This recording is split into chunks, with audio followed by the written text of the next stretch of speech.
Clara Whitmore never believed the stories about the old stone well behind her family's farmhouse. Her cousin Michael said it was cursed, that something lived inside it, but Clara laughed, until the night she saw the lid slide open on its own, and the thing that crawled out knew her name.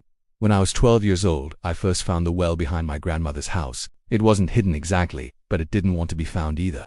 Vines had grown thick around the stones, twisting up the sides and spilling over the top, like the earth itself had been trying to cover it.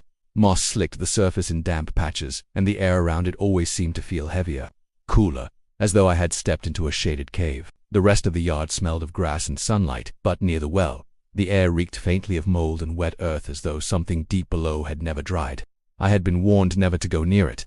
My grandmother never explained why, only shaking her head with a kind of firmness that left no room for questions. I obeyed at first, keeping my distance when I wandered through the back field, but that summer was long and restless, and I had no one to play with. Day after day, the well seemed to grow in my mind. I found myself thinking about it constantly, wondering why it was there, what lay at the bottom, and why no one had ever filled it in. It looked so old, older than the house, older maybe than the woods that pressed against the property line. The stones at its base had crumbled into jagged teeth, and the wood that covered its mouth sagged with rot. Sometimes when the wind blew, I thought I heard the lid groan as if something beneath were pushing it upward. I tried to tell myself it was only the wind, but when I lay awake at night, I couldn't shake the feeling that the well was aware of me, that it was waiting for me to come closer. Eventually, curiosity won. One afternoon when the air was still and the sky hung low with gray clouds, I crept to the edge. My fingers hesitated over the lid, the wood soft and splintering under my touch. For a long moment I stood there, expecting something to grab me, some sudden burst of movement from within, but nothing happened. The silence was so complete it pressed on my eardrums. Finally, I lifted the lid. The hole yawned before me, a vertical tunnel of black stone disappearing into darkness. I leaned forward, squinting, but I couldn't see the bottom. A strange smell rose up, damp and foul, like rotting leaves left too long in water. I wrinkled my nose but stayed where I was, drawn closer by the mystery. I thought I heard water at first, a faint dripping echoing from far below, and then the sound grew sharper, louder, until it seemed to rise around me. Splashes, quick and irregular, like someone kicking in shallow water. My pulse thudded in my throat, and I bent lower, trying to peer into the abyss. That's when it happened. A voice, soft and stretched thin, rushed up past my face. It wasn't a sound I should have been able to mistake for anything else. It was a whisper, carried on the cold air that spilled out of the shaft. A single word reached me, but the word was unmistakable. It was my name. I jerked back, heart hammering. For several long seconds I stood frozen, staring into the well, waiting for another whisper to follow. The silence returned as though nothing had happened, but the air still felt thick, pressing against my skin, urging me forward again. I slammed the lid shut and ran back to the house, forcing myself not to look over my shoulder. That night, I couldn't sleep. Every creak of the floorboards, every rustle of the trees outside, sounded like something moving, dragging itself closer. My thoughts tangled, circling back to the whisper again and again, until I could almost feel breath against my ear. I told myself it was my imagination, the sound of the wind, but the more I repeated it, the less I believed it. The voice had known me, it had spoken directly to me. Sometime after midnight, when the house had gone quiet and even the crickets outside had fallen still, I turned toward the window. Through the thin curtain, I could see the pale glow of the yard, dim under the cloud-covered moon, and there, across the field, I saw it. The lid of the well was no longer in place. It stood leaning against the stones, as though someone or something had pushed it open from inside. And even though the distance was too far for me to truly see, I swore I caught the faintest flicker of movement within the dark circle of the well, as though something was shifting, waiting just beneath the surface. The next morning I tried to tell myself that what I had seen was a dream. Maybe I had fallen asleep at the window and imagined the well opening on its own. But when I stepped into the yard, the truth stared back at me. The lid was no longer covering the hole. It lay tipped on its side in the grass, damp with dew, its hinges twisted as if something had forced it open from below. The sight made my stomach tighten, but what unsettled me more was the stone rim. Across its surface were muddy handprints. They weren't the size of my grandmother's hands, and they weren't mine either. They were too large for a child, yet too small for an adult. The fingers were unusually long, leaving streaks of dark brown mud across the pale stone, and when I crouched closer, I saw faint grooves in the muck where nails had dragged against the surface. I tried to convince myself it was some animal, maybe raccoons or stray dogs, but I had never seen prints like these. The shapes were too human, too precise, as though something with hands had crawled up from the blackness and pulled itself out. The rest of the day passed in a haze. My grandmother went about her routine, tending to the kitchen, moving slowly between rooms, never once stepping out back. I wanted to ask her about the well, but something in me stopped short every time. She wouldn't believe me, or worse, she might believe me too much. The air in that house always carried a kind of silence when it came to the well, like a secret that had to be buried, and I realized maybe she already knew things I wasn't supposed to. I spent the afternoon avoiding the yard, but the thought of those muddy prints clung to me. Every time I closed my eyes, I saw them smeared along the stone, proof that something had been there. When the sun dipped behind the trees and the house settled into its nightly stillness, I tried to force myself into sleep, but just as I had feared, the night held no peace. I woke to a sound so faint I thought it might be part of my dream. A light tapping, uneven and slow, like someone idly drumming their fingers. The sound came again, sharper, and my eyes snapped open. It wasn't in the room, it was outside. I sat up, my heart pounding, straining to listen. The tapping turned into a faint scrape, then another, deliberate and steady. The direction was unmistakable. It was coming from my window. My room was on the second floor, far above the ground. Nothing should have been able to reach that high. The sound grew clearer as I held my breath. Nails against glass, dragging slowly across the pane. Each scrape set my nerves on fire. I wanted to hide under the blanket, but I was too afraid to look away, too afraid that if I didn't see it with my own eyes, it might come inside unnoticed. Finally, with a trembling hand, I peeled back the curtain. For a moment I saw nothing but my own pale reflection in the moonlit glass, and then my breath froze. Pressed against the window was a hand. Not the hand of a person I could recognize, but something wrong too long, to narrow the fingers tapering into sharp points. The skin looked pale and swollen, glistening with moisture. Drops of water slid down the glass where the hand pressed, leaving streaks that glimmered like tears in the moonlight. I couldn't see a face, only that single hand, smudging the glass with mud and wetness. My chest locked tight, every instinct screaming at me to run, though there was nowhere to go. For what felt like endless minutes, the hand stayed there, motionless, as if it was waiting for me to acknowledge it. Then, just as suddenly as it appeared, it slid away, leaving faint trails across the glass, vanishing into the night. I sat frozen until morning, unable to move or even close my eyes. When dawn finally came, I forced myself to check the window. The glass bore faint brown streaks where the hand had been, the mud already drying in crooked lines. It hadn't been a dream. The thing from the well had found me. I tried to keep away from the well after that night. I told myself I wouldn't step near it, wouldn't even glance at it through the window. But the harder I tried to ignore it, the louder it became in my mind. Every night, the whispers crept closer. At first they were faint, like wind threading through the trees. But soon they grew sharper, distinct, curling into my ears, as though they had slipped inside the house. They spoke my name in tones, stretched thin and brittle, like voices echoing through water. I stuffed my head beneath pillows, buried myself under blankets, but nothing silenced them. When morning came, the air around the house felt heavier, as if the whispers lingered even in daylight. I could never remember falling asleep anymore, only drifting into uneasy half-dreams where water lapped against stone and pale hands reached upward, searching for me. One afternoon I couldn't resist the pull. I crept back to the clearing, the grass damp with dew though the sun still hung above the trees. The well looked different now. The stones seemed darker, slicker, as if something wet had seeped through them from the inside. I should have turned away, but my body moved forward as though pushed. My hands gripped the crumbling rim, and before I realized it, I was leaning over again, staring into the abyss. This time, it wasn't just black emptiness. Movement stirred below, faint at first, then growing sharper as my eyes adjusted. What I saw didn't make sense. Ripples spread across a surface that shouldn't have been there. It was as if water had returned to the well, yet the liquid was too dark, too thick, reflecting nothing but shadows. Shapes emerged from the ripples, faces pale and distorted, breaking through the surface for a breath before sinking again. Their mouths opened as though gasping, but no sound rose, only the endless whispers brushing against my ears. I couldn't move. My skin prickled, my breath caught in my throat, as more faces appeared. They stretched, warped, dissolving when I blinked, only to reform when my eyes reopened. They weren't strangers. I recognized them, faintly. People I had seen around the town, neighbors who had gone missing over the years, names whispered in hushed tones when no children were listening. Their eyes were wide, mouths slack, forever drowning in silence. My stomach twisted as I stumbled backward, but before I could turn, something cold clamped around my ankle. I looked down and nearly screamed. A hand had burst from the rim, gray and skeletal, fingers too long, skin shriveled as though it had been soaking for years. The nails bit into my flesh as it dragged, pulling me toward the mouth of the well. I kicked wildly, panic surging through me, and somehow tore free. The hand left shallow scratches across my ankle as I scrambled away, crawling through the grass until I could force myself to stand.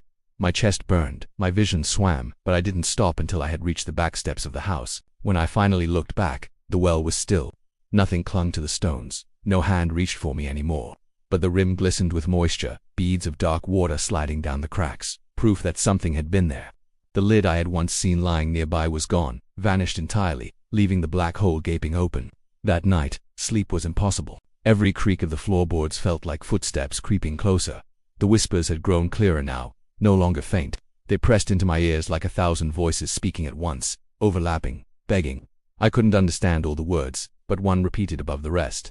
Come back, come back. I pressed my palms against my ears until they ached, but the sound seeped through my skull, inside my thoughts, crawling deeper. My ankle throbbed where the nails had torn the skin, a dull ache that pulsed with every whisper. When I finally dared to look at it, faint black stains clung to the scratches, as though the hand had left behind some residue, something that didn't belong to me. I tried to scrub it away, but the dark marks only spread, bleeding faintly into my skin like ink sinking into paper.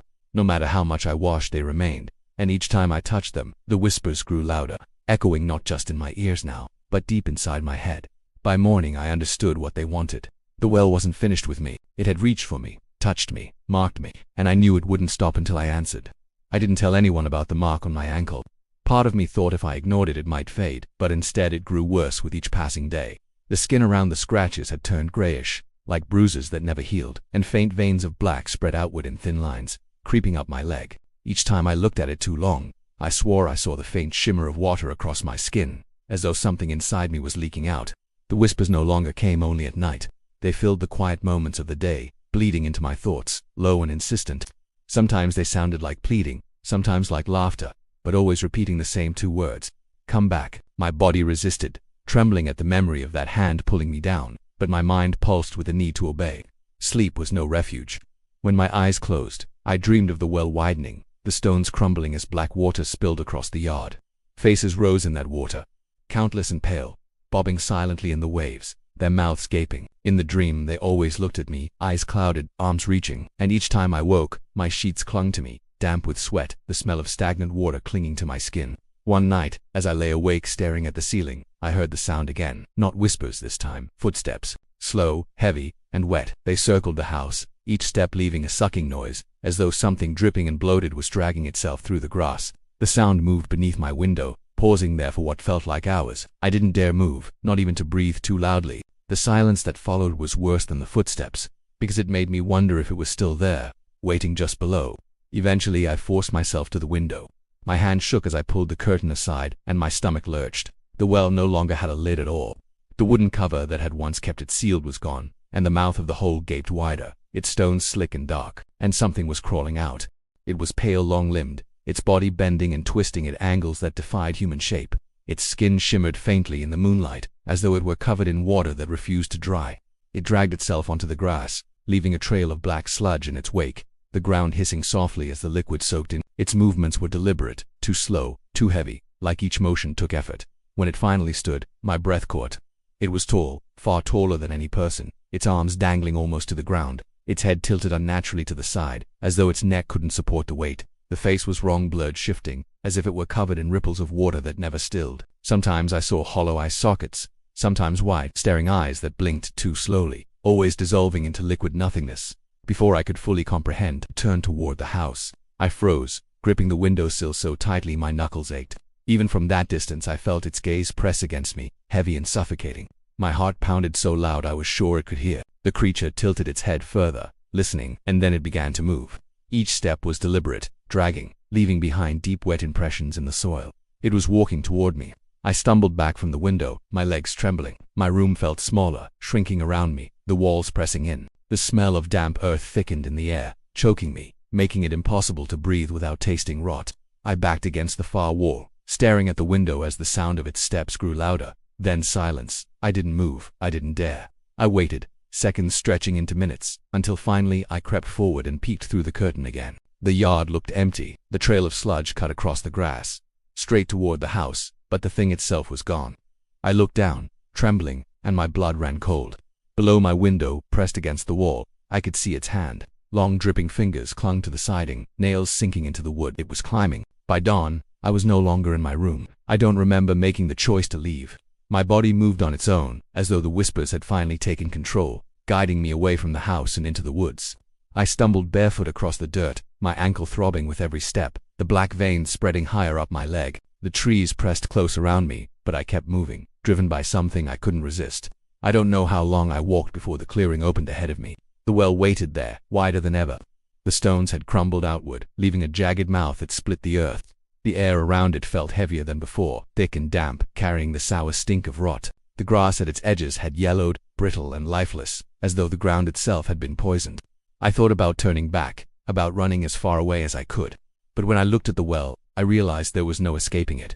The whispers swelled inside my head, not voices now but something deeper, a chorus that rattled my bones. I stepped forward, drawn to the rim, and leaned over. What I saw below wasn't water anymore. The well had become an open wound in the earth. The darkness inside churned and shifted, rippling like the surface of a living thing. Pale shapes pressed against it from beneath, faces stretching upward, mouths opening and closing in silent screams. Their eyes rolled white, their fingers clawed against the blackness, but none of them could break through. And then I saw something worse. One of the faces was mine. My own reflection floated among them, distorted, staring up at me with wide, hollow eyes. Its lips moved slowly, forming words I couldn't hear, but I knew what it was saying. It was begging me to let go, to fall, to take my place among them. I staggered back, clutching my head, but the whispers only grew louder, crashing like waves against my skull. The ground trembled faintly beneath my feet, stones shifting under pressure, as though something massive pushed from below. The well wasn't just calling anymore, it was rising. The air turned icy, each breath burning my chest. The trees around the clearing seemed to bow inward, leaning toward the center as if pulled by the same force dragging at me. My ankle gave way, the black spreading through my skin like ink through water, and I collapsed against the stones. I don't know how long I lay there, gasping, before I dared look down again. What I saw made my stomach twist. The well was no longer just a hole. It was an eye, vast, unblinking, filling the entire shaft with its black surface. The faces dissolved around it, sucked into its depths, leaving only that endless pupil staring up at me. It wasn't looking at the world, it was looking directly at me. A sound rose from it then, not a whisper but a breath. Hot, damp air rushed upward, carrying with it the stench of decay and something older, something that had waited too long beneath the earth. It wrapped around me, pressing into my lungs, filling me with a weight I couldn't push away. I tried to crawl back, but my limbs felt heavy, soaked, as though I were drowning on dry land. The veins across my leg pulsed black, spreading up into my chest, reaching toward my heart. My vision blurred, the clearing fading, until all I could see was the eye and its endless dark. And then, from the corner of my vision, I saw movement. A hand rested on my shoulder. It was pale, dripping, the nails long and sharp. Cold seeped through my skin where it touched me, rooting me in place. Slowly I turned my head, heart pounding so hard I thought it might burst, but there was nothing standing beside me, only the hand, detached, weightless, yet gripping me all the same. I tried to scream, but the sound died in my throat. The hand pushed lightly, guiding me forward. My body leaned, inch by inch, over the rim. The whispers roared, filling me until they weren't outside anymore, they were inside, speaking through me, my own voice joining theirs. The last thing I remember is staring down into that vast black eye, knowing it wasn't just beneath the earth. It stretched deeper, further, into places no human was ever meant to see. And as I hung there, balanced between escape and surrender, I understood the truth. The well wasn't a prison. It was a doorway, and it had already chosen me.